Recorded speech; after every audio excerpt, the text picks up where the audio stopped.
Bonjour à tous, bienvenue pour ce Wine Talk Show qui fera pas mal à la tête. Bonjour. Bah, ça dépend, hein. Moi, Allez, on commence. j'ai pris des vins spécialement avec des sulfites. Parfait. Ça commence. Oh. Vous avez passé une bonne journée, nous sommes mercredi, milieu de semaine. Euh, pour l'instant, tout le monde a l'air d'avoir bonne mine, ça fait plaisir à voir. Et bon, Merci Justine, c'est vrai, belle punchline, bah, j'essaie, écoute, hein. Donc vous pouvez comme d'habitude réagir dans le chat pour écrire. Ici, vous avez juste à voilà, nous écrire vos questions comme d'habitude. Vous pouvez aussi inscrire d'où vous venez pour l'instant pour les petites présentations. Donc nous, on est basé à Antibes là aujourd'hui avec Arthur, Franck et Marina.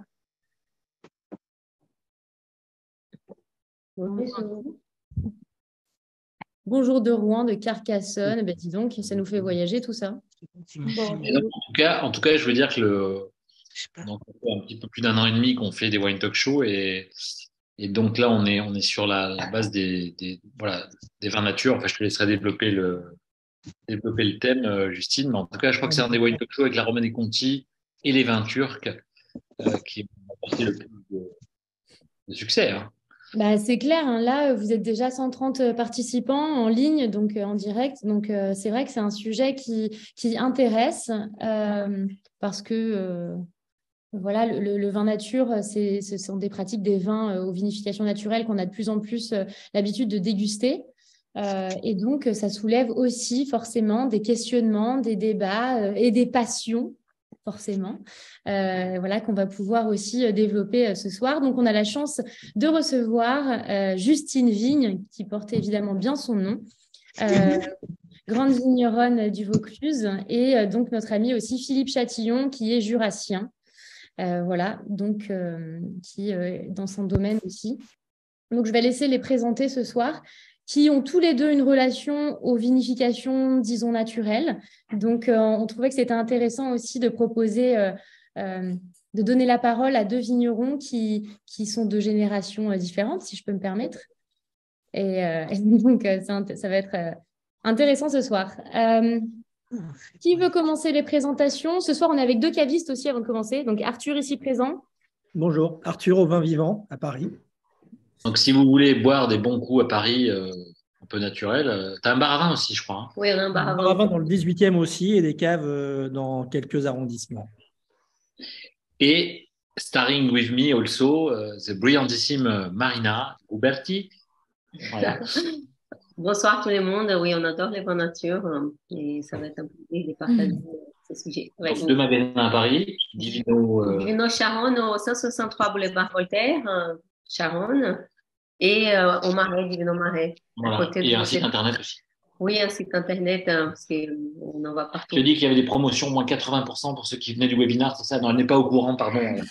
Mais jusqu'au 7 février, il y a des promos, hein. On accompagne les soldes Et chez parisiens. Arthur, si vous arrivez avant 19h05 ce soir, tout est offert. Absolument. Pardon, Bienvenue à j'adore. tous. On est hyper content d'être là. Ça va être très fun.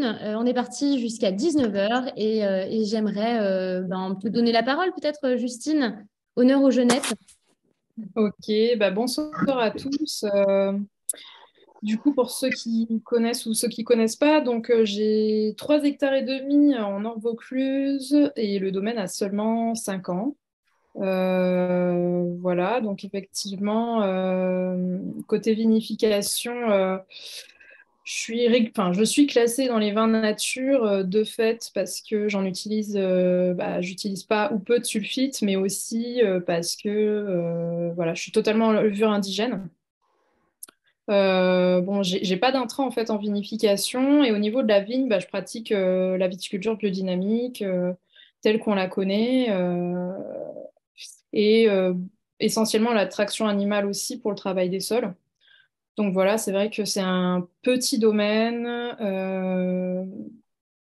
On va dire c'est une production assez confidentielle et on essaie de faire de notre mieux sans avoir recours à l'agrochimie ou effectivement très très peu puisque si après on considère que les sulfites en font partie et qui sont utilisés à des doses infimes. Et voilà. Et aussi, pour plus de cohérence, il y a aussi toute une réflexion sur l'utilisation du pétrole et enfin voilà, donc tout ce qui est carburant, etc. Donc il y a vraiment une vocation à limiter le plus possible les engins pour la compaction des sols, mais aussi pour cette cohérence. Voilà, quand il me semble qu'on fait. Tu as combien d'hectares, Justine? Donc là, j'ai 3,5, ouais. Et Et je tu es suis à à Riche-Ranch, donc en Cap des Papes. Voilà. Riche-Ranch, enclave des Papes, donc c'est la Drôme, début de la Drôme provençale. Hein. C'est un morceau de Vaucluse enclavé dans la Drôme provençale, tout à fait. Mais ça reste encore le Vaucluse, donc on est encore dans les Côtes-du-Rhône méridionales. Pour situer, c'est à une demi-heure au nord de Châteauneuf-du-Pape. Voilà. Donc Grenache, Cinsault, Carignan. Carignan et Syrah, pas mal de Syrah assez dominantes déjà dans le secteur. Voilà. Est-ce qu'il y a une bouteille qui traîne pas loin, qu'on puisse la voir après? Comme ça, pour mettre en Non, on en a image. pas. Il y en a dans la cave de Franck. Ah, on va chercher. Ah ouais, t'as une bouteille à côté de toi, Justine, non? Ben non, même pas. Ah ouais. Non, C'est j'ai pas pas. grave, tu peux le faire. Ce que tu peux faire, Justine, peut-être c'est chercher, enfin pas Justine Vigne, Justine Olivier. Tu peux chercher une étiquette puis on la partage après sur l'écran. Yes. Eh, notre ami Philippe, vas-y. T'as coupé Oui, ta moustache? Non, non, je la voyais plus. bonsoir à toutes et à tous. Donc moi, je suis vigneron dans le Jura. Alors, je suis aussi un jeune vigneron, même si ça se voit pas, parce que j'ai créé mon domaine en 2013. En fait, j'ai été pendant 18 ans le patron du domaine de la Pinte, que j'ai fait évoluer en biodynamie. Et puis, voilà, j'ai divorcé, je suis parti et je me suis installé en 2013.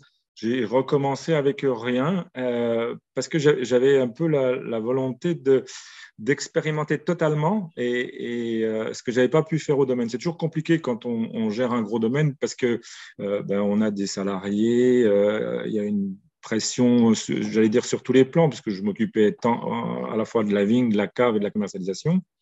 Et là, je voulais expérimenter, j'allais dire jusqu'au bout, le travail des sans-sulfite. En fait, j'ai divorcé parce qu'on n'était pas d'accord sur l'évolution du monde avec mon ex-épouse. Donc, au niveau du jugement de divorce, le jugement avec sulfite ou sans sulfite, ça a donné quoi au niveau de la pension alimentaire?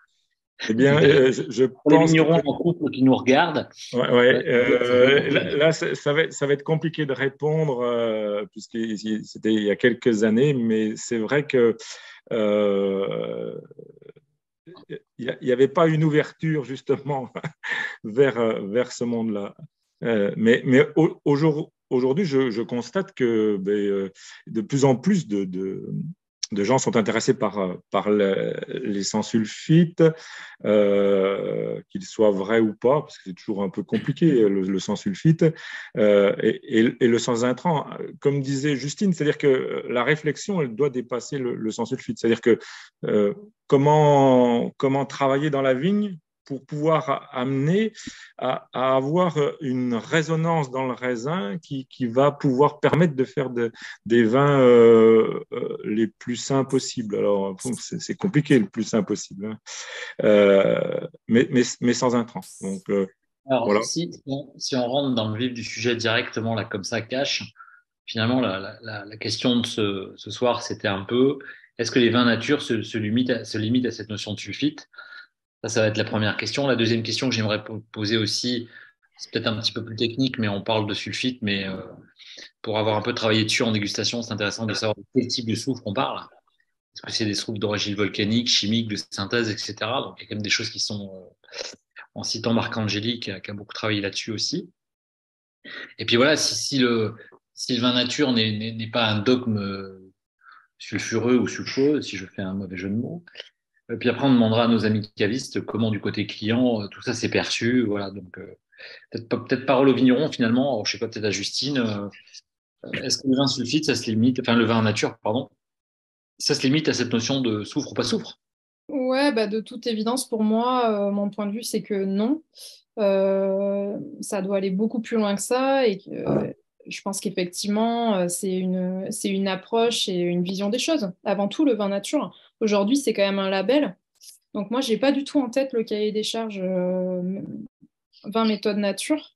Mais donc on voit bien que ça commence à se dessiner, à se mettre en place. Il y a des gens quand même qui essayent de faire rentrer ça dans une charte. Après, effectivement, pour moi, c'est clair, ça commence à la vigne, mais de la même manière que le vin, dans ma vision des choses, commence à la vigne. Donc, il y a quand même un travail énorme à faire en amont et à mon sens aussi pour se passer des intrants. Je pense que le recours à des raisins de qualité, il est plus qu'évident. Donc, ouais, moi, je pense que c'est beaucoup plus large que juste les sulfites. D'accord. Vas-y, Philippe. Oui, et je suis tout à fait d'accord avec Justine. Je me souviens il y a quelques années, alors le quelques avec des S, puisque je crois que c'était il y a une vingtaine d'années, avoir discuté avec une journaliste bien connue et aussi organisatrice de salon, à qui je disais qu'on peut pas faire des vins sans sulfite sans avoir des vins au départ qui soient bio. C'est-à-dire qu'ils soient travaillés, alors avec ou sans label, peu importe, mais qu'ils soient travaillés dans le total respect du vivant. Et elles disaient, mais non, si on travaille sans sulfite, ben voilà, on a des vins nature, on a des vins nature.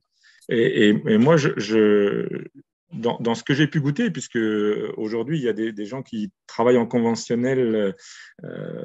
J'ai goûté des vins d'une coopérative qui voulait faire des sans sulfite avec des raisins conventionnels. Et je n'ai pas du tout retrouvé l'émotion et le plaisir dans le vin que j'ai goûté. Donc voilà, c'est quand même... pour moi, ça reste important. Tout ce travail du vivant à la vigne. Alors, c'est compliqué parce que on peut être en bio, en biodynamie, mais il faut aussi qu'il y ait une démarche, pour moi, intérieure. C'est-à-dire que dans ce que je comprends et dans ce que j'expérimente, puisque moi j'ai 3 hectares et demi, maintenant plus que 2,5 en production, puisque j'en ai arraché un sur différentes parcelles que je transforme. Mais ce que je comprends, c'est que pour pouvoir réussir les vins sans sulfite, et 2022 en est un bel exemple, il faut que les raisins, au départ, soient dans une énergie, dans un niveau énergétique qui permet de faire face à toutes les déviances. Voilà. Et je ne sais pas ce qu'en pense Justine, puisque on n'a pas eu le temps d'échanger auparavant, mais est-ce que 2022 a été une année difficile au niveau vinification ou pas? Pour moi, Oui, pour toi. ouais, j'ai trouvé ça très difficile et je mets ça sur le compte d'une ambiance globale, puisque en discutant encore ce matin au labo, c'est vraiment très général, en tout cas ici sur la région Vaucluse. Et je mets ça sur le compte de ce que je pense toujours à la phrase de Pierre Auvernois, les levures, ça reste quand même des bestioles adaptées à un biotope frais et humide et non pas chaud et sec. Donc nous, en fait, on a eu 100 mm de précipitations entre janvier et le 15 août. Donc c'est du jamais vu, avec des records de température, voilà, des 45 à l'ombre, plus que régulièrement. Donc évidemment, quand on a un levure indigène dans ces conditions-là, c'est très difficile derrière, je pense, d'avoir une flore en forme et qui fasse le job. C'était pas tant des problèmes de sucre ni d'azote, mais vraiment j'ai constaté qu'effectivement c'était plus difficile que d'habitude et surtout sur pressurage, parce que j'en fais très peu des pressurages directs. Dès lors qu'il y a de la macération, moi je constate toujours que ça se passe mieux et c'est vrai que je fais très peu de pressurage, mais j'ai envie d'en faire encore moins. Enfin, j'ai l'impression que, en tout cas, au stade où j'en suis, climatiquement, c'est vrai que moi, j'ai pas une cape très très bien équipée au niveau froid, hein. Je viens juste de m'équiper cette année très humblement avec un tout petit temps calé, donc j'interviens très peu sur les températures et c'est pas tellement ma volonté non plus d'aller plus vers la technologie entre guillemets, hein, même si elle peut être super vertueuse. Donc voilà, je pense qu'il y a aussi une réflexion à avoir sur adapter les vinifications aux conditions et rester humble avec ça. On s'était peut-être fait un plan d'attaque, voilà, des vinifications au préalable, mais finalement, je trouve ça aussi chouette de dire, bon, cette année, je pense que les levures, elles sont pas en super forme, on va les aider, on va faire un peu plus de macération, on va... voilà, de la même manière qu'on adapte nos dates de récolte et tout un tas de choses, quoi. On a deux cavistes avec nous ce soir qui sont là pour faire leur formation de formateur, pour intégrer l'école. Et je dois peut-être demander à Marina puis à Arthur, finalement, vous, de votre côté, au niveau de la relation avec les clients, qu'est-ce que vous avez vu évoluer, puisque vous êtes caviste depuis quand même un certain nombre d'années à Paris. Comment vous avez vu évoluer cette perception des vins nature? Est-ce qu'il y a plus de demandes? Qu'est-ce qui est demandé? Marina, tu peux peut-être nous dire. Oui, bien sûr. Et il y a une évolution importante. Déjà, je suis contente d'être à Paris parce que les clients sont très ouverts et open mind, comme on dit, ils acceptent les conseils. Et je pense tout d'abord quand on va chez un spécialiste, il faut l'écouter parce que c'est notre vie, c'est un métier. Et on a deux types de clients. Donc déjà, on a deux adresses physiques. C'est comme si on était dans deux lieux différents. Dans les 11e, les gens sont plus ouverts, plus à l'écoute. Ils sont très nature dans les 11e parce que ça, dans les années 80, il y avait Pierre Robineau qui avait les premières bonnes natures, voilà, à Paris. Il fréquentait beaucoup ces quartiers, mais c'était là-bas, c'était à Rue de Charonne, les premiers bars à bonne nature de Paris. Et il était pris par un extraterrestre, c'est lui qui m'a dit. Hein. Et du coup, aujourd'hui, on a une problématique, c'est d'insérer des clients qui ont des mauvaises expériences avec les vins nature. Donc, nous, ce qu'on explique avec beaucoup de pédagogie, c'est que les vins nature, les vins bio, les vins conventionnels, il y a du bon et du pas bon. Et c'est pas parce que c'est marqué nature ou qu'il est vigneron nature que les vins sera bon. Et ça arrive qu'ils ont une mauvaise expérience et qu'ils sont très fermés. Donc, on va accompagner ces clients petit à petit pour qu'ils puissent vraiment savoir qu'il y a des vignerons incroyables. Quand Justine cite Pierre Auvernois, j'ai la chance, c'est un ami à moi et pour qui ne sait pas, c'est les plus grands vignerons nature de la France encore en vie, dans la capitale mondiale de Ploussard, Poupillon, à côté d'Arbois, dans les Jura. Et c'est quelqu'un de passionnant, une vie menée à ça, avec son fils spirituel, Emmanuel Houillon. Et c'est un chemin sans retour. Donc, faut demander aux gens nous, on est de métier, on adore les vins nature, on est en train de boire nature, Dominique Desrands. Et quand on commence à comprendre la nature, on ne peut pas revenir en arrière. Donc c'est ça qui est important. Et par expérience, je suis aussi nutritionniste clinique, mon premier métier, avec une formation en sommellerie et caviste. En fait, on boit pour être heureux, c'est du liquide, on met dans notre corps. Et après, on est content. Et si c'est pour boire et que le lendemain, on est fatigué ou qu'on n'est pas heureux. Il faut que le liquide soit vivant. Il faut que ça soit vivant, il faut qu'il n'y ait pas d'un excès de produits. Et quand Justine a commencé à expliquer aussi par rapport à qu'est-ce qui c'est la nature, si c'est marqué de nature parce qu'on élève les sulfites, mais qu'on met les Tchernobyl dedans, 55 produits, c'est pas de nature, désolé. Ouais, c'est vrai que moi, j'ai souvent vu des structures qui faisaient des vins nature, qui faisaient sans soufre. Alors, je rebondis sur une remarque qui est très juste, parce qu'on n'a pas précisé, en effet, c'est sans soufre ajouté, puisque post-fermentaire, il y a une production naturelle ou pas de soufre, mais donc c'est un sujet important. Merci Marie de la production. Et après, tout à l'heure, là, je passerai la parole à Jacques, parce que je l'ai vu qui est un des personnes qui a travaillé sur le cahier des charges du label nature, donc on profitera de le faire intervenir. Mais pour aller dans le parallèle de ce que dit Marina, cette notion, voilà, il y a beaucoup de personnes qui sont rentrées pour faire du vin nature dans l'esprit de faire des vins, donc des vins qui étaient en conventionnel, et on mettait pas de soufre en faisant par exemple une filtration stérile à 0,2, 0,3. Donc en effet, on enlevait tout le monde, on mettait pas de soufre, mais tout le monde était mort. Le vin était mort à la base. Tout le monde avait été lessivé. Voilà. Donc peut-être un petit mot, Arthur, toi, de comment tu vis ça, parce que ta cave s'appelle les vins vivants. Oui, donc on a Divino, Dieu du vin, et on a les vins vivants, donc on est deux bonnes adresses. Alors c'est vrai que justement, nous, on s'est appelé au vin vivant parce qu'on voulait plus communiquer sur cette notion de vin vivant plus que de vin nature qui est effectivement est assez floue, même si aujourd'hui, beaucoup de gens rentrent dans nos boutiques en demandant qu'est-ce que c'est un vin bio, qu'est-ce que c'est un vin biodynamique, qu'est-ce que c'est un vin nature. Parce que le fait est que c'est très peu lisible pour le grand public et qu'en plus, un certain nombre d'acteurs du marché qu'on aime moins prenant ce cap-là d'un point de vue marketing, ça dilue encore plus le propos. Aujourd'hui, on n'est plus les seuls à avoir des bouteilles sans sulfite ajouté dans nos rayons. Il y en a dans diverses grandes surfaces. Donc, c'est effectivement pour le consommateur très compliqué de comprendre pourquoi un vin chez nous, un caviste qui va coûter 15 ou 20 euros, serait meilleur que ce qu'on trouve à la moitié du prix en grande surface. Donc, c'est quelque chose qu'on a besoin d'expliquer. Je pense qu'il y a un gros travail de pédagogie à faire auprès justement des gens qui rentrent dans les boutiques. Et c'est vrai que c'était, à mon sens, dans le vin nature, quand ça s'est un peu installé, notamment à Paris il y a 10 ans, il y avait un petit problème de pédagogie et de dogme et qui faisait que aujourd'hui, on arrive à des vins beaucoup plus précis pour moi que ce qui sortait il y a 10 ans. Après, dans la pratique, les vins 0 intrants, 0 sulfite, en vrai, nous, sur peut-être, on a à peu près 900 références, on n'en a pas tant que ça. C'est peut-être, je ne sais pas, 2-3% maximum, particulièrement sur les millésimes un peu compliqués, genre 2021. Voilà, l'idée, c'est pour nous, en tout cas, qu'on défend, c'est d'arriver à un vin qui reste vivant.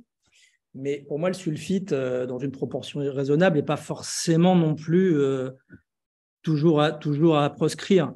On voit certains vignerons qui vont sulfiter pour différentes raisons et aux analyses, on arrivera quand même à 0. Donc, finalement, on a, selon toi, et après on passera peut-être la parole à Jacques qui nous expliquera un petit peu le cahier des charges, comment il a bâti ce cahier des charges. Finalement, on a presque un premier élément de réponse en se disant, voilà, je reprends, merci Michel, voilà, vin sans sulfite ajouté, hein, c'est important de bien le dire, pour être précis dans ce qu'on dit. Finalement, la tendance de soufre ajouté n'est qu'un des paramètres de ce qu'on pourrait appeler un nature. J'enlève le côté labellisé ou non hein, dans l'esprit.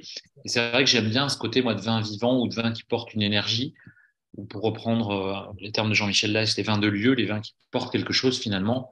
Et c'est vrai que finalement, ce qui est important, c'est qu'il y a une révélation du terroir, une révélation du message, et que finalement, quand on parle de nature, c'est quelque chose qui soit le plus proche possible du lien, enfin de l'équilibre harmonieux entre la vigne, le raisin, comme le disait Justine, la compréhension que l'homme ou la femme va en faire et ce qu'il met dans la bouteille. Voilà. C'est qu'il y a un alignement dans la compréhension, et puis qu'il y a surtout un message d'amour. C'est que la vigneronne qui est en relation avec sa terre donne de l'amour dans sa bouteille et que ça soit perçu comme ça par le client. Quoi.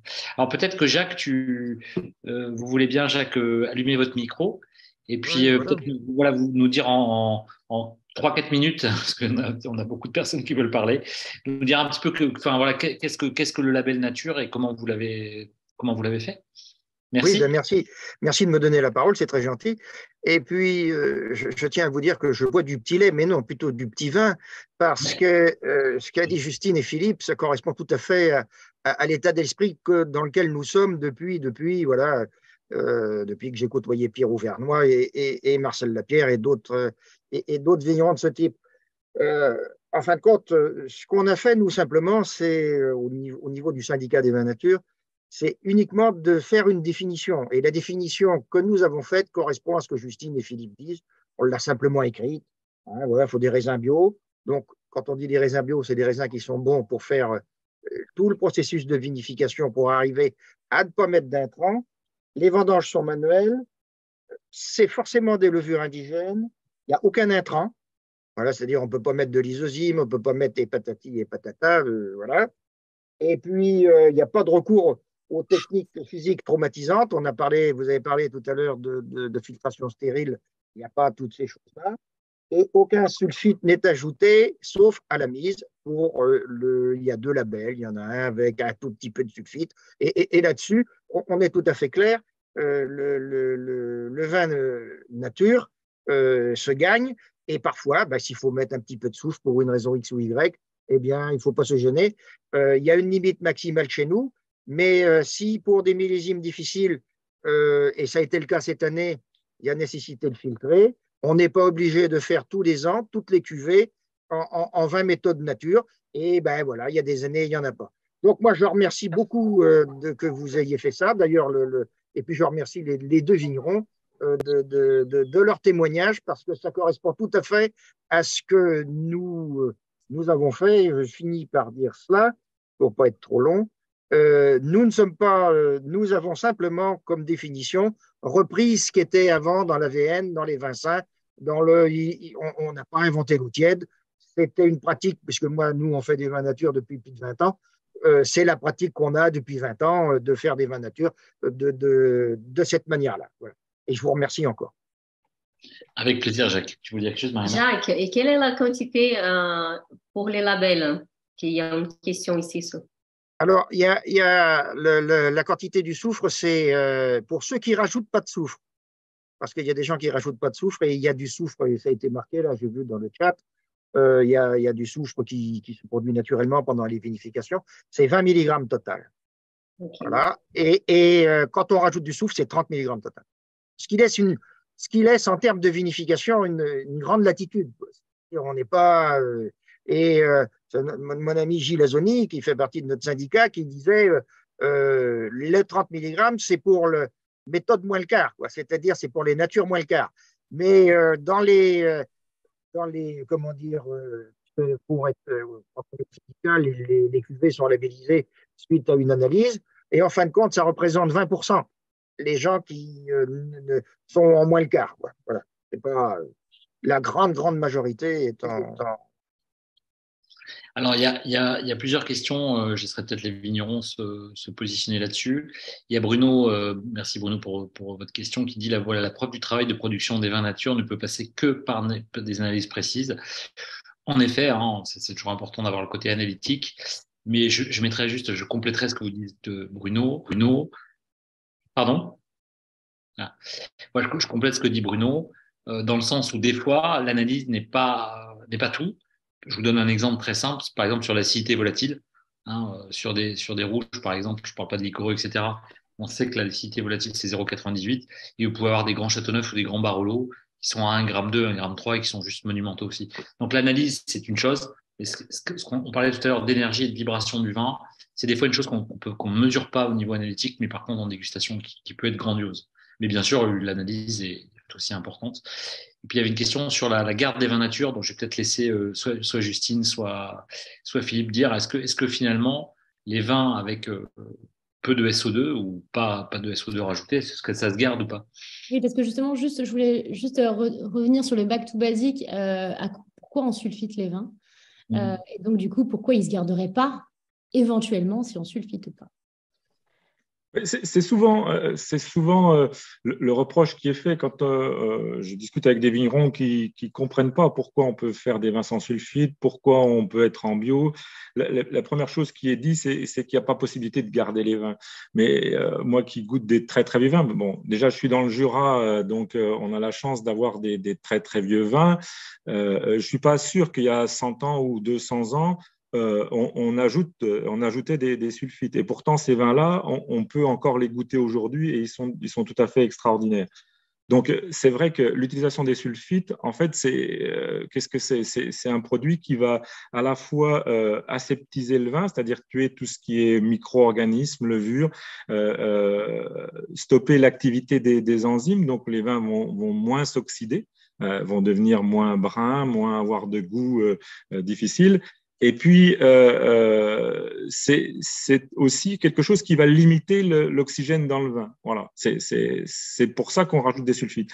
Mais dans les questions que je vois, je crois que pour moi, alors moi je suis allergique aux sulfites. C'est pour ça qu'aujourd'hui je fais des vins nature et que quand j'achète un vin et qu'il est marqué nature, souvent, alors, quelquefois je peux discuter avec le vigneron et puis il finit toujours par me dire oui, j'en ai rajouté un petit peu. Et moi je le vois parce que je change de couleur, parce que j'ai la langue qui s'assèche et parce que le lendemain, ou même pas, ça attend des fois pas jusque-là, j'ai des problèmes avec le foie. Voilà. Alors que quand je bois mon vin, je peux en boire facilement une bouteille et j'aurais pas de souci. Avec modération, s'il vous plaît. Oui, pardon. Alors, quand j'en bois une bouteille sur la semaine. Voilà. Voilà. Mais tout ça, en fait, je crois que ça dépend de la nature des sulfites et que les sulfites qui sont fabriqués par les organismes vivants, donc par les levures, ceux-là sont pour moi assimilables. Et il y a eu un travail d'un BTS que je coachais sur justement jusqu'à quelle dose on peut trouver dans la littérature des vins sans sulfite ajouté, mais qui ont des sulfites. Et on peut trouver jusqu'à 30, 40, 50 mg pour des vins dans lesquels on n'a pas rajouté de sulfite. Voilà. Moi, ce que je constate, c'est sur mes vins que j'analyse, et donc je suis toujours inférieur à 20 mg. Voilà. Et quand ça, c'est parce que c'est la première analyse qui nous permet de dire ça. Et puis après, il faut une analyse un petit peu plus coûteuse qui permet de quantifier exactement. Et souvent, je suis en dessous des 10 mg et même des 6 mg. Donc, il y a plus de traces, si on veut. Voilà ce que je voulais dire pour les sulfites. Et c'est vrai qu'il y a un travail qui se fait, et Alain Dejean, Château Rousset-Péraguet, a essayé à travailler dans cette voie-là sur les soufres de mine, et sur les soufres de mine qui sont, comment on pourrait dire, purifiés. Parce que la difficulté des soufres de mine, c'est qu'on peut trouver dedans tout un tas de choses comme du cyanure, comme voilà, puisque les volcans font remonter du centre de la Terre plein de produits. Et donc, moi, quand je bois les liquoreux de Rousset-Péraguet, j'ai pas de souci. Donc, là aussi, c'est interpellant. Et voilà. Tu bois une bouteille sur une semaine, c'est ça? Je bois une bouteille sur une semaine, toujours. Voilà, c'est ça. Alors, c'est compliqué parce que dans le Jura, comme disait Justine, aujourd'hui, on assiste à un changement climatique. Moi, il y a 30 ans, on vendangeait en octobre, enfin 30-35 ans, je ne vois jamais le temps passer, mais on vendangeait en octobre. Aujourd'hui, on vendange fin août. Donc là aussi, il y a une adaptation de la vigne, peut-être plus rapide que nous, à ces chaleurs. Et dans le Jura, nous, on est surpris d'avoir des températures de 41 degrés et pas d'eau. C'est ce qui s'est passé en 2022. Et je pense qu'en 2022, les micro-organismes ont été à la fois impactés par la chaleur, par la manque de sécheresse, et ça, on ne l'avait pas vu au départ. C'est-à-dire qu'on a rentré des beaux raisins, et puis en cours de fermentation, plein de soucis. Des piqûres lactiques, des piqûres acétiques, enfin voilà. Et ce que je constate, pour avoir fait des repas avec des vignerons après les vendanges, quelles que soient les régions, tout le monde a eu des problèmes. Donc ça veut dire que ce n'est pas que lié à la sécheresse et au manque d'eau. Je pense qu'il se passe autre chose, et peut-être qu'on est en train de vivre une révolution biologique ou une évolution. Voilà, c'est des questions qu'il est nécessaire de se poser. Quand on discute avec des œnologues, ils sont souvent, ceux qui ont des laboratoires, ils sont souvent un peu démunis parce qu'il faudrait pouvoir faire des analyses poussées, et ça, c'est très coûteux. Voilà.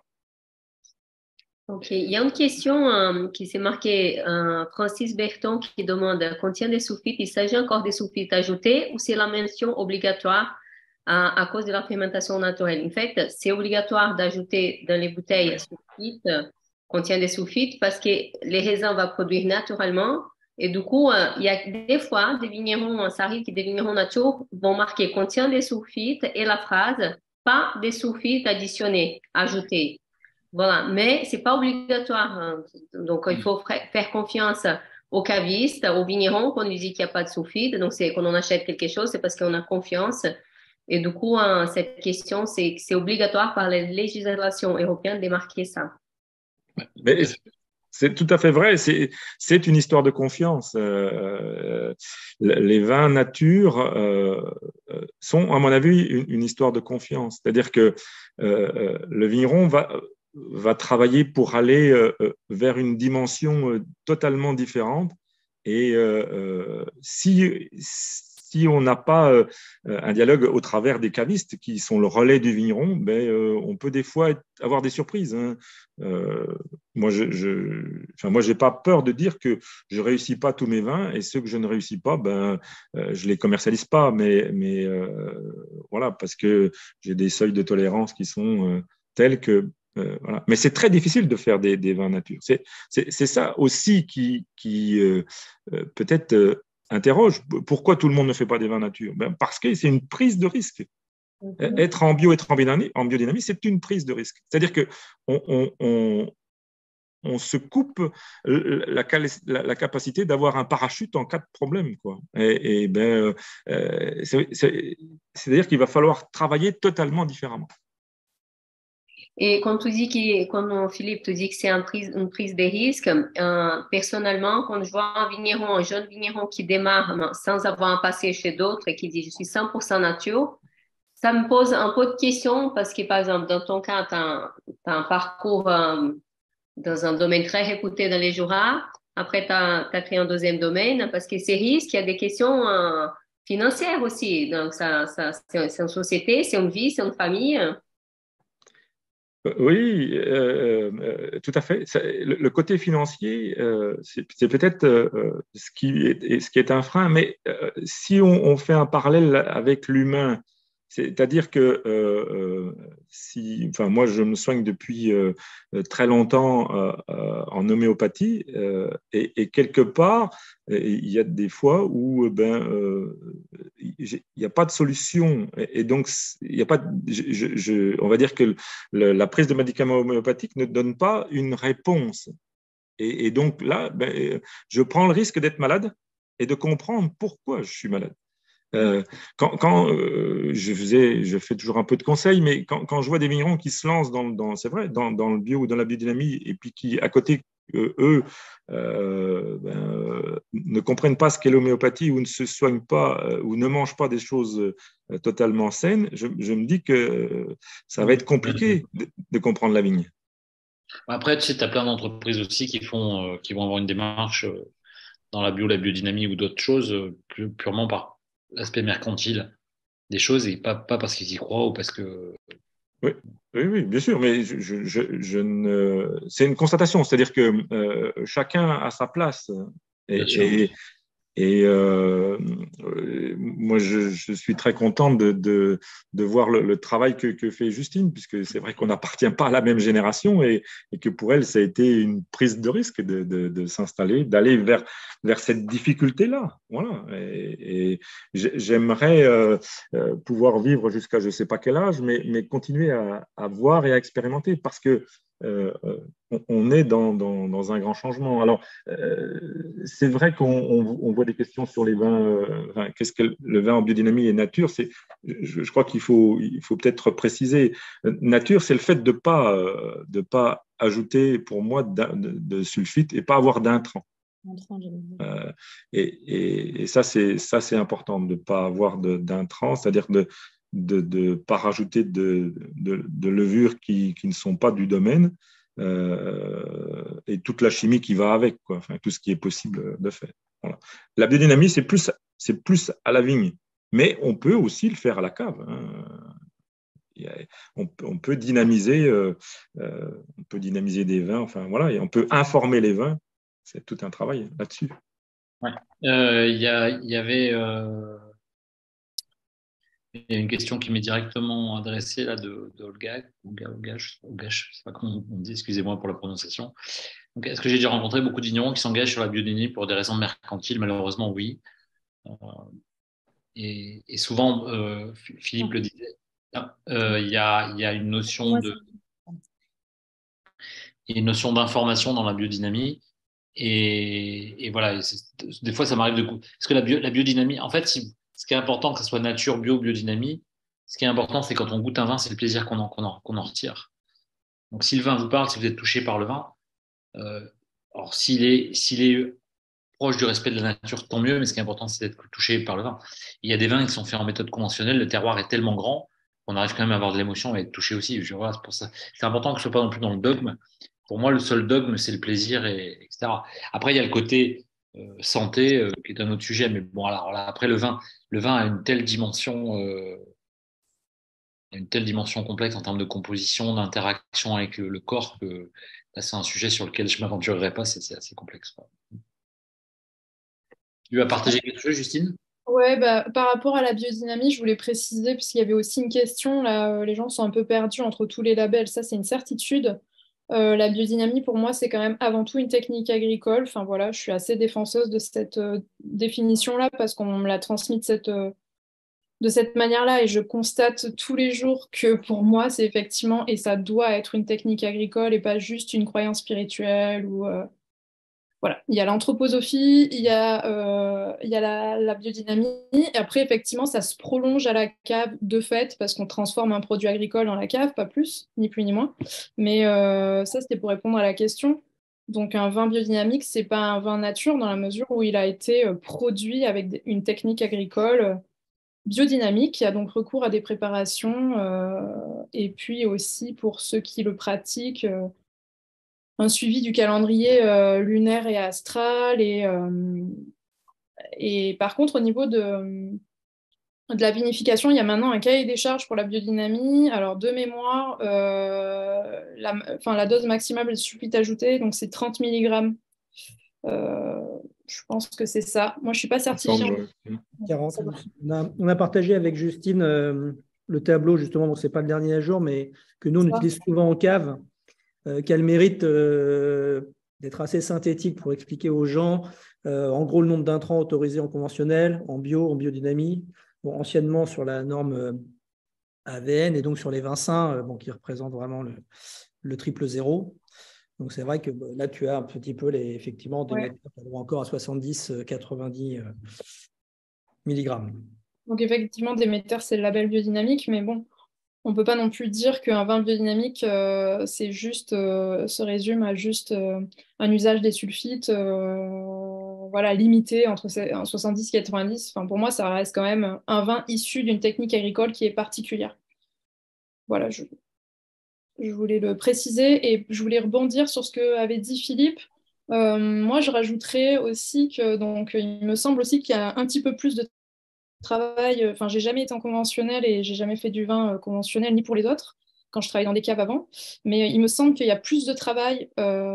Au-delà de la prise de risque, il y a aussi une charge de travail un petit peu plus importante quand on est quand on utilise des produits de contact à la vigne, voilà, comme nous on le fait, et aussi, j'imagine, à la cave avec des vins vivants à suivre, je pense, de manière plus fine.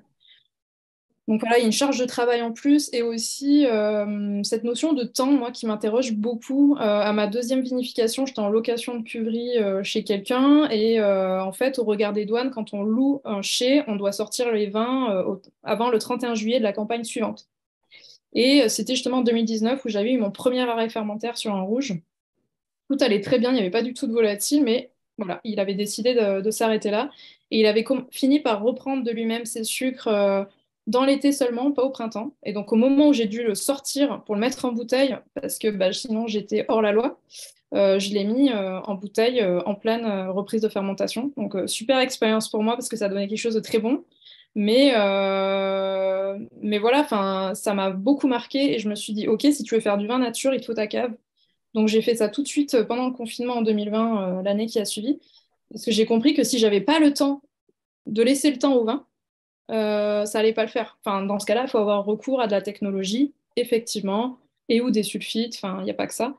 Donc voilà, moi j'ai l'impression qu'à partir du moment où on veut travailler avec le vivant, le temps est incompressible, on doit accepter et respecter le temps juste. Enfin, c'est comme en agriculture, quand on veut se presser de travailler des sols alors qu'ils sont pas dans les bons, enfin, c'est pas fait dans les bonnes conditions, on fait un travail dégueulasse. En fait, on recule au lieu d'avancer et surtout on respecte pas ce qui est quoi. Donc voilà, il y a ce côté un petit peu se mettre à disposition et écouter le temps et pouvoir le respecter. Donc avoir une organisation qui le permette. Et je crois qu'aujourd'hui on a recours à la technologie. Juste pour dépasser voilà pour dépasser cette notion de temps qu'impose la nature. Voilà, on se déplace avec des voitures pour aller plus vite parce qu'à pied ça prendrait plus de temps. Enfin voilà, je pense qu'on est tout le temps en train de dealer avec le temps et pour ça on a recours aux énergies fossiles et aussi à la technologie. Enfin c'est ma réflexion.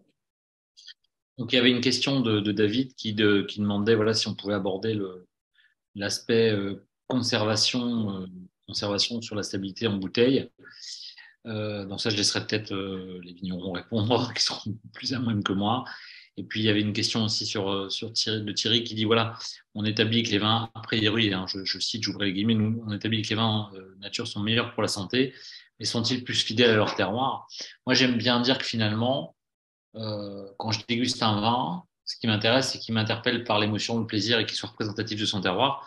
Qu'il soit nature ou pas, finalement, c'est peut-être un petit peu plus secondaire pour moi dans ma recherche personnelle de l'identité. Enfin, ce qui m'intéresse, c'est que le vigneron, la vigneronne soit en capacité de libérer l'énergie du terroir, de comprendre son terroir et de produire un goût singulier qui ressemble au lieu. Après, le moyen, finalement, pour moi, c'est un peu secondaire. Je sais pas pour répondre à ta question. Donc, est-ce qu'ils sont meilleurs ou pas en dégustation? Bah, faut déguster, mon capitaine.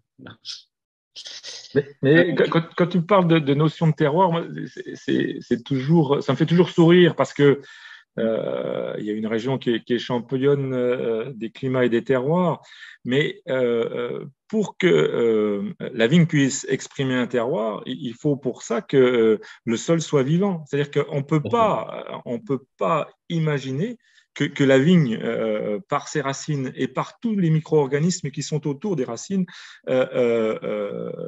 puisse puiser des éléments du terroir, des choses qu'on va retrouver de façon infinitésimale dans le vin, soit par une agriculture autre qu'une agriculture, j'allais dire, naturelle, enfin biodynamique. Ou raisonner, quoi. Enfin, raisonner pas dans le sens du label. Non, et pour non, moi. Pas du sens du label quand je dis Ah oui. Dans le sens de la raison. C'était ce que je voulais voilà. dire. On voit tellement de terroirs qui sont morts. Il suffit de regarder ce qui se passe après une pluie et c'est effarant, quoi. C'est pas parce que, alors, on va oublier tout ce qui était désherbant parce qu'aujourd'hui il y a une évolution dans ce domaine-là. Mais je vois des gens qui désherbent et puis qui labourent derrière pour, je sais pas pourquoi, peut-être pour cacher leur misère, mais néanmoins, quand on sent la terre et qu'on touche ces sols, eh bien, il n'y a pas de côté vivant. Et comment peut-on parler de terroir si la vigne va juste utiliser tout ce qu'on met, c'est-à-dire les différents engrais, qu'ils soient foliaires ou au sol, pour nourrir le raisin. Voilà. Je te rejoins complètement, Philippe, parce que dans les recherches qu'on a fait en dégustation géosensorielle, auxquelles tu participes aussi, et Justine aussi, voilà, dès qu'on est sur des sols dans lesquels il y a eu des apports, il y a modification des paramètres du lien entre la plante via les mycorhizes et les radicelles avec le sol. Donc il y a interaction, il y a modification, et donc il y a pollution de la vibration du terroir, et automatiquement, on le voit en dégustation géosensorielle, on arrive beaucoup moins à lire en termes de toucher ou en termes de dimension tactile ces vins-là, puisqu'il y a eu modification. C'est très net, ouais. Tu voulais dire quelque chose? Non, Philippe, il a évoqué une phrase que ça suffit de regarder qu'est-ce qui se passe après la pluie. Et donc, nous, on a l'habitude d'aller dans les vignobles, mais tu peux expliquer comment on voit la terre du voisin qui est en vivant et en nature et de l'autre qui met beaucoup de produits. C'était Claude Bourguignon qui disait il y a relativement longtemps, il suffisait de regarder une forêt, la forêt amazonienne est capable d'absorber 1 mètre d'eau lors des pluies. Et quand moi je parle de qu'est-ce qui se passe après la pluie, c'est ça, c'est l'absorption de la pluie par le sol. Et quand on martyrise les sols, c'est-à-dire quand on passe avec des engins lourds, quand on les désherbe ou qu'il n'y a plus rien de vivant dedans, eh bien la pluie va arriver sur ce sol et elle va entraîner, s'il n'y a pas d'herbe, ben, elle va entraîner une partie de ce sol plus bas. Voilà. Alors que quand on le voit bien dans sa vigne avec les voisins, que quand il pleut, ici dans le Jura, il pleut aussi pas mal, eh bien, on n'a jamais de l'eau qui stagne dans la vigne, quoi. Voilà.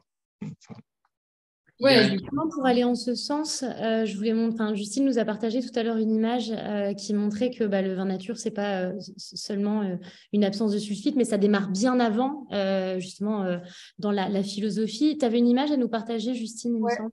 Alors, hop.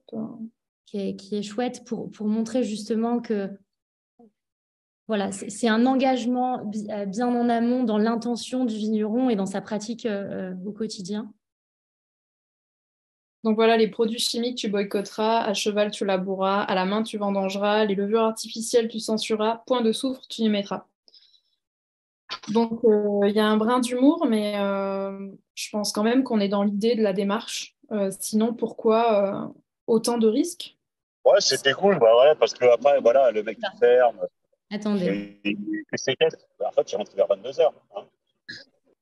Oups, il y a un micro qui s'est activé. Désolée, Justine. Pas de souci. Donc, oui, j'allais dire pourquoi sinon prendre autant de risques si c'est au final juste pour pas ajouter de sulfite à la vinification. Et puis, ouais, ce qu'a dit Philippe, ça me fait penser aussi que. Donc, je sais pas si je partage encore l'image là. Arrêtez de partager. Que effectivement, quand aussi on pratique une agriculture, on va dire un peu sans artifice, ça peut pas mentir. C'est-à-dire que si le sol est pas fonctionnel, très rapidement, on va avoir une cascade de problèmes sur le végétal et donc ça va être très compliqué d'avoir des raisins dans l'équilibre. Donc de toute façon, je pense qu'on est obligé de tendre. Enfin, très rapidement, en faisant du vin nature, on va se rendre compte qu'il va falloir avoir des raisins équilibrés. Enfin, moi, c'est ce que je constate toujours plus et toujours plus. Enfin, il faut aller vraiment chercher cet équilibre dans les fruits pour se permettre de peu ou pas intervenir sur la vinification finalement et de faire confiance à ce qui va se passer sans trop d'intervention. Donc finalement, je pense que on est, même si des gens aujourd'hui arrivent à faire du vin nature de manière industrielle, en ayant recours à de la technologie, effectivement, je ne sais pas où va la question du.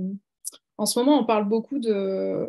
Il y a un peu un truc sur le feu de faire apparaître sur l'étiquette tout ce que contient le vin, d'avoir vraiment une transparence sur l'étiquetage du vin. Et ça, je pense que finalement, même si c'est une contrainte, ça pourrait aider un petit peu à ne pas faire l'amalgame entre des gens qui font vraiment du vin nature et l'industrie qui se met de plus en plus à faire du vin sans sulfite ajouté. Après D'ailleurs, tu c'est vois ce que tu pratiques, Justine, sur tes bouteilles. Hein. Il me semble que tu mets vraiment un max d'infos.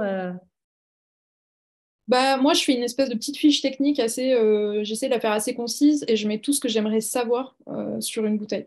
Ouais, les infos qui sont pour moi clés. Voilà, dans la. Du genre, les sulfites ajoutés, si tu le fais de temps en temps d'ailleurs, hein, ça dépend des vins, comment tu les sens.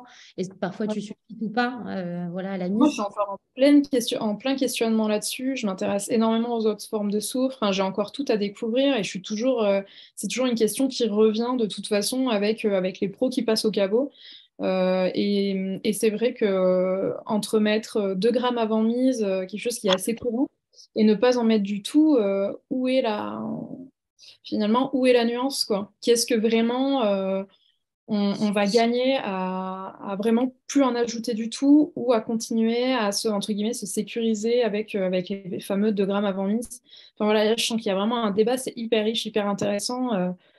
Et je pense que si on pouvait avoir un marqueur de l'invisible, comme vous parliez de l'énergétique, etc., mais le problème, c'est qu'aujourd'hui, on n'a pas de marqueur pour tous se mettre d'accord. Et donc. On est en train de travailler avec Justine là, sur un article qui devrait sortir dans la revue des vins de France dans le premier semestre ou début du deuxième sur qu'est-ce que c'est que l'énergie dans le vin. Donc voilà, on est en train de travailler avec des personnes qui travaillent sur les photons, les biophotons. Voilà, on est en train de travailler sur ce sujet-là. Bon, on est encore un peu en recherche et en tâtonnement, mais qui n'est point une mince affaire. Pourquoi d'ailleurs, on a fait beaucoup d'expériences avec les vins de Justine, les vins de Philippe, tu vois, quand on a les yeux bandés, quand on déguste les vins et qu'on sent vraiment, c'est un vin qui nous fait du bien, qui nous souvent même qui peut nous rajouter de l'énergie, voilà, qui nous élève.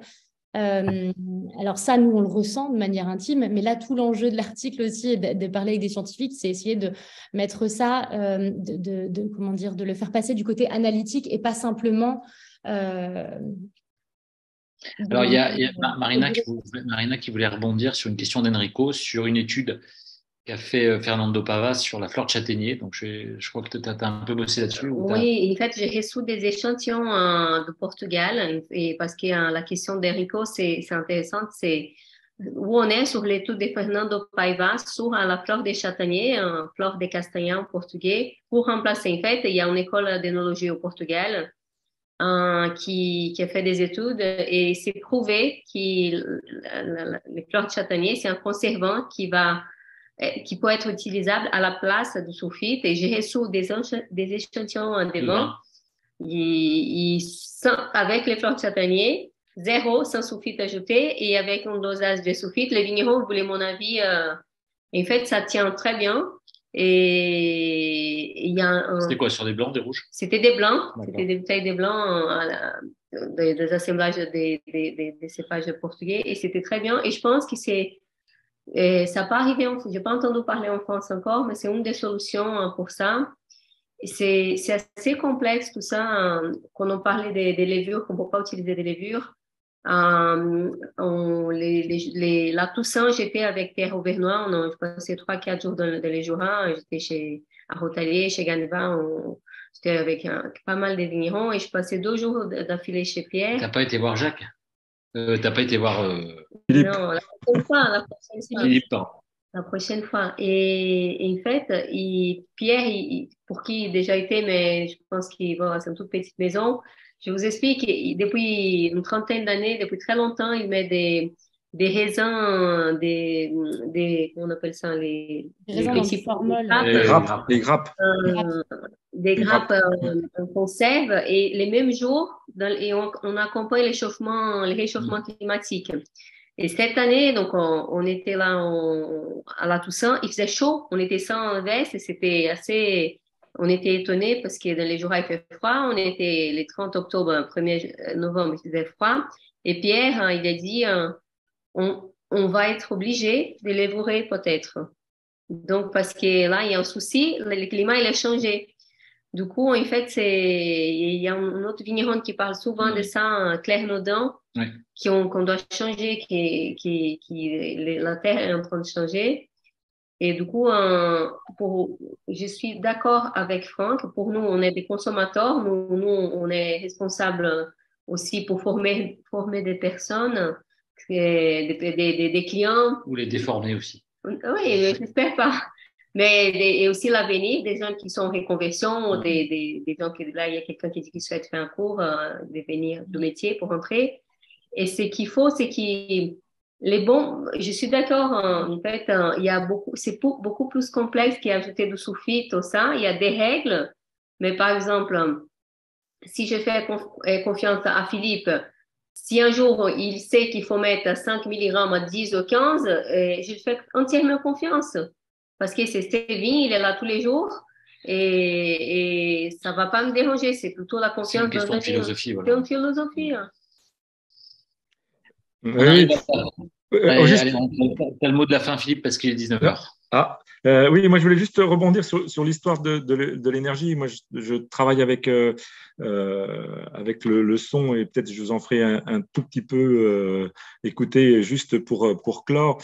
Mais je travaille aussi avec un magnétiseur qui s'appelle Christian Bongrain qui fait tout un travail aujourd'hui sur l'eau et aussi sur les vins. Et il est en train de faire une recherche avec un laboratoire scientifique et avec l'INRA pour justement voir aussi comment l'énergie de la pensée peut agir sur la transformation des vins. Donc, c'est moi qui pensais que voilà, j'avais bientôt tout vu, et bien d'un seul coup s'ouvre un nouvel horizon. Et je crois que c'est ça qui est intéressant, c'est que le vin, c'est quelque chose qui est là depuis quelques millénaires eh bien, on n'a pas fini de découvrir et d'avancer. Parce que, en fait, le vin, c'est aussi une résonance de quelque chose qu'on a en nous. Et c'est ça qui est passionnant. Et c'est pour ça que ça déchaîne peut-être autant de passion. C'est qu'à un moment, on a cru que c'était un produit commercial. Et aujourd'hui, on est en train de s'apercevoir que ça va au-delà de ça. C'est-à-dire qu'il y a quelque part une relation avec l'humanité tout entière et ce qui l'entoure. Et voilà. Le vin a incontestablement une dimension spirituelle, ça c'est certain. Voilà. Et je crois qu'il faut le conserver dans cet esprit-là.